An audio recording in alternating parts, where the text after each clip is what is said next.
cukup mulia bahwa kita memiliki kesabaran dan penguasaan diri. Bukan hanya tidak membalas kejahatan dengan kejahatan, tetapi kita sanggup untuk kalau orang tampar sini, teruskan saja lah. Mungkin bukan juga begitu. Jangan kamu mengajak orang pukul kamu. Maksudnya kamu tidak melawan balik. Dan Yohanes Pembaptis juga mengajar, kalau askar itu suruh kamu angkat barang 1 mil, 1 batu, kamu lakukan 2 batu. Jangan bersungut. Bila melakukan sesuatu, sama ada itu perintah kerajaan atau suruhan siapapun, sebab kita orang percaya Tuhan dan kita menjadi saksi kepada dunia ini. Saudara, dalam bagian firman Tuhan di sini mengatakan, kalau kita hidup menuruti hawa nafsu kedagingan dan pikiran yang jahat, pada dasarnya kita adalah orang-orang yang harus dimurkai, sama seperti mereka yang baik.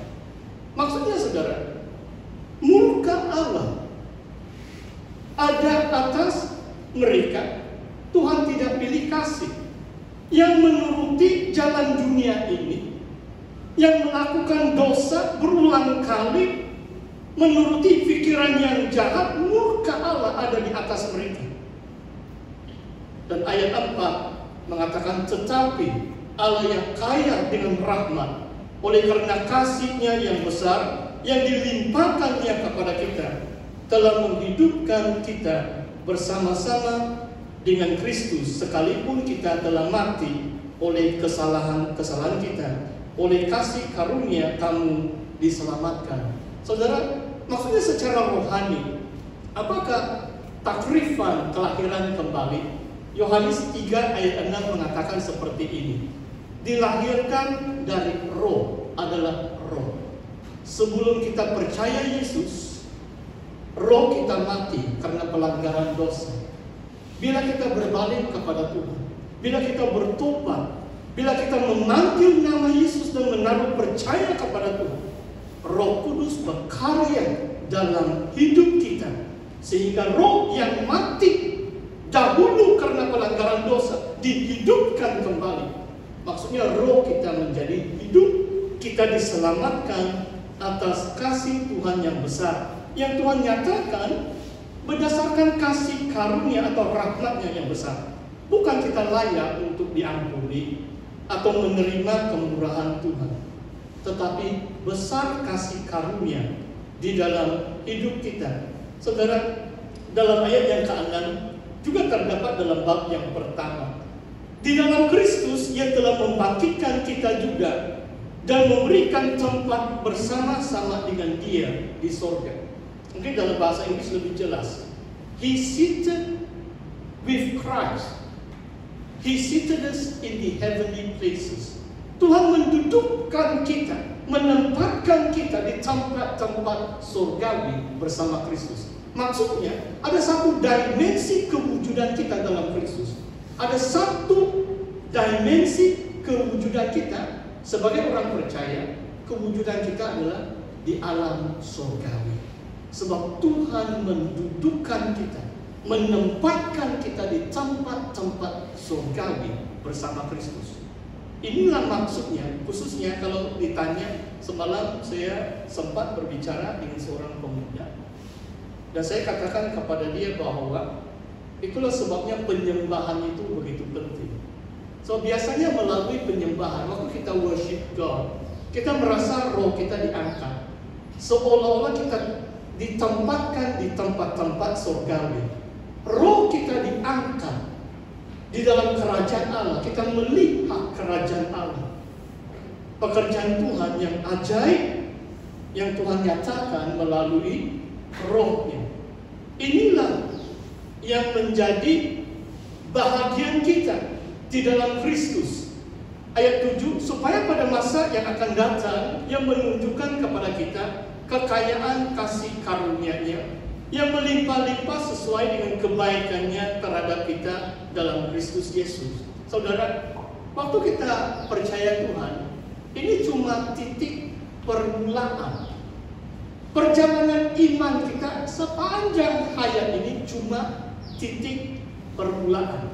Ada lagi yang lebih indah. Sebab di sini mengatakan bahwa yang dalam ayat yang ke-7 bahwa pada masa akan datang Ia akan menunjukkan sesuatu yang lebih besar, limpah kemuliaannya kepada kita pada masa yang akan datang. Bila kita percaya Yesus, selagi kita menjalani hidup kita di dalam dunia ini cuma permulaan kita berkongsi. Kita ada bahagian dalam kemuliaan Tuhan. Dan Tuhan nyatakan sesuatu yang jauh lebih indah atas limpah kekayaan kemuliaannya di dalam Kristus.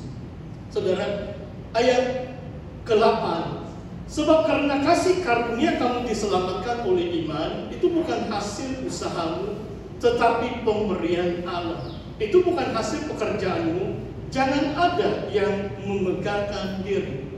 Saudara, kalau saya baca dua ayat ini, saudara, yang saya ajar minggu yang lalu dalam kelas tugas remaja, ada satu ayat dalam Injil Yohanes bab 4 bahwa the Father seeks such worshippers. Allah Bapa bukan hanya mengkehendaki, tetapi mencari. Seeks, perkataan mencari. Tuhan mencari. Saudara, sebenarnya keselamatan kita, sumber keselamatan kita adalah perbuatan atau pekerjaan Allah semata-mata. Kalau message Christmas pun bukan manusia yang mencari Allah, tetapi Allah yang mencari manusia. Yesus yang turun dari surga menjadi manusia. Tuhan yang datang mencari kita, orang yang berdosa, menunjukkan rahmat kasih setia-Nya kepada kita. Maksudnya saudara, tidak ada yang alasan bagi orang Kristen untuk memegahkan diri kalau keselamatan kita berdasarkan amalan atau perbuatan baik kita. Seperti beberapa agama-agama lain. Kalau buat begini, baru mungkin. Itu pun mungkin. Sebab kebanyakan agama tidak ada kepastian sama ada masuk surga atau tidak. Itu salah satu kelebihan kekristenan. Kalau saudara siapa-siapa bertanya, karena Kristus saya ada keyakinan, saya ada kepastian sebab Tuhan yang melakukan segala sesuatu untuk menyelamatkan saya. Dia mati di atas kayu salib. Tuhan yang mencari umat manusia yang berdosa dan menyelamatkan kita. Bukan perbuatan kita yang benar. Dan kita diselamatkan oleh karena iman. Saudara, iman itu berbicara tentang satu dimensi hati kita. Itulah dalam kitab Amsal ada satu ayat mengatakan, guard your heart at all times. Peliharalah hatimu supaya iman kita tetap kuat, tidak tergoncang, tidak goyah. Iman kita dalam hati hanya Tuhan yang melihat. Kita perlu pelihara, menjaga hati kita. Jangan izinkan kuasa syaitan atau keinginan dunia ini meruntuhkan iman kita. Dan Yesus pernah berkata, apa guna mendapat dunia ini kalau hilang keselamatanmu? Apa guna mencapai? What is the profit if you gain the whole world but you lose your soul? Apa guna mendapatkan kuasa atau kerajaan dunia ini kalau jiwa kita tidak terselamat? Maksudnya jiwa kita terhilang. Kita masuk neraka, bukan masuk dalam kerajaan surga. Inilah pemberian Tuhan. Saudara, saya terus mau lihat dalam ayat yang ke-10. Supaya kita jangan kamu pikir bahwa yang penting saya jaga hati, yang penting saya percaya saja. Tapi dalam ayat 10, wah saya rasa dia punya climax unit firman Tuhan ini cukup indah, saudara. Karena kita ini buatan Allah, diciptakan dalam Kristus Yesus untuk melakukan pekerjaan baik yang dipersiapkan Allah sebelumnya. Ia mau supaya kita hidup di dalamnya. Orang yang beriman, kalau iman kita tuli, kita akan melakukan pekerjaan baik yang dipersiapkan Allah sebelumnya. Wah saudara, kalau saya ada keizinan, di antara perbuatan yang baik atau pekerjaan yang baik, kalau kita katakan sekarang, hari ini mungkin kita masuk, inilah zaman kerajaan Sabah yang baru, kan? Saya katakan ini dengan baik sebab kita sudah lama berdoa. Sebenarnya waktu saya masuk ke peti undi, saya belum pernah alami apa yang saya alami kemarin, saudara. Biasanya 15 menit, saya sudah tahu siapa yang saya mau pangkat, saudara itu. Bukan 15 menit, minta maaf. Itu karena halal sudah itu. 15 saat. Haleluya. Biasanya 15 saat. Tidak, saya baca, sekarang sengaja saya pangkat, saya keluar. 15 saat. Jarang lebih setengah menit. Semalam saya bicara bergetar 1 menit lebih. Siapa saya mau pilih ya? 6 orang ini. Untuk hampir saya mau buat begini, satu cross yang besar di Rosa. Saya bergegar, tapi saya bilang tidak apalah, saya buat yang terbaik sajalah, ikut suara hati. Saudara, sebenarnya kalau tentang pekerjaan yang baik, di antaranya kalau dipilih jadi wakil rakyat, mereka akan berhikmat untuk rakyat. Itu di antara pekerjaan yang baik. Menjadi wakil rakyat, mereka berhikmat. Ini perkhidmatan awam, disebut public service. Saudara, saya boleh tanya sama Anda, saudara, sebab pagi ini sebenarnya saya bukan tengok news yang keputusan pilihan raya. Tiba-tiba saya tengok news di Amerika Syarikat. Sebab Amerika Syarikat dalam masa mungkin 4 atau 5 minggu, mereka juga ada pilihan raya, presidential election, 3 hari bulan November. Tapi hari ini ada seorang yang dicalonkan menjadi hakim Supreme Court, seorang wanita.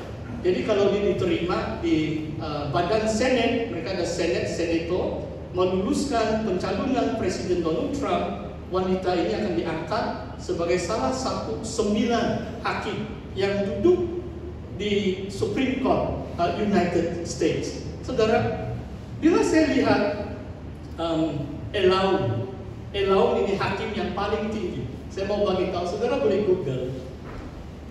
Yang di Amerika Syarikat, kalau mau jadi hakim yang paling tinggi, gaji mereka lebih kurang 20.000 uang US 1 bulan. Jangan kamu pikir itu banyak. Sebenarnya itu sangat sedikit. Sebab peguam-peguam yang mungkin sudah 10 tahun jadi peguam, mereka juta sudah. Kenapa hakim yang paling tinggi pula gaji mereka rendah? Kenapa? Sebab mereka ada konsep perkhidmatan awam. Kamu dapat jawatan bukan karena uang, tetapi berkhidmat untuk rakyat. Saudara tahu gaji Presiden US di antara paling rendah, sedangkan negara Amerika Syarikat paling kaya. Gaji itu allowance presiden tidak sampai 500 juta 1 tahun. Dan Presiden Trump, sebab dia orang kaya, katakan saya tidak mau ambil gaji pun, sebab dia mau berhikmat. Itu kesaksian dia lah itu. Yang saya kongsikan dengan saudara adalah, apakah pekerjaan baik yang kita mau lakukan? Mungkin sedikit yang akan jadi wakil rakyat, tetapi setiap kita ada peranan, ada tanggung jawab untuk melakukan yang baik. Tidak mungkin 73 orang dapat membangun negeri Sabah, tetapi penduduk seramai 3,9 juta. Kalau setiap rakyat Sabah melakukan pekerjaan yang baik, kita akan sesungguhnya menjadi negeri yang cemerlang, negeri yang maju, negeri yang makmur. Saudara, firman Tuhan hari ini mencabar kita. Adakah kita sedang melakukan sesuatu yang baik? Khususnya kalau orang percaya, panggilan Tuhan dalam hidup kita bukan hanya di kalangan orang percaya atau di dalam gereja, tetapi di tengah-tengah masyarakat. Gereja Tuhan menjadi terang dunia ini, garam di bumi ini, menjadi saksi Kristus untuk melakukan pekerjaan yang baik yang dipersiapkan Allah sebelumnya. Mari kita berdoa.